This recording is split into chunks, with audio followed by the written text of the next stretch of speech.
High শুনুন, physics ক্লাসে তোমাদের আরো একবার স্বাগত। আজকে আমরা যে ট্রিকটা শিখবো, এরকম যে কোনো ডিজিটের কিউব কিভাবে বার করবো। তাহলে যদি তোমাকে সাপোজ 12 কিউব বার করতে বলে, তুমি 12 ইন্টু 12 করবে, তার সাথে 12 কে মাল্টিপ্লাই করে বার করবে।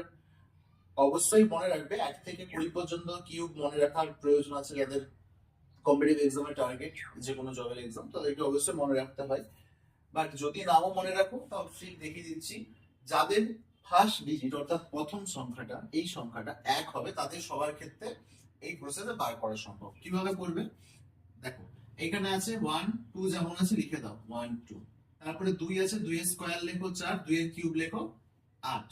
এবার এই দুটো সংখ্যাকে বাদ দাও, এটাকে বাদ দাও। 2 এর থেকে ডবল কত হয়? 2 এর ডবল 4, 4 এর ডবল কত হয় না 8।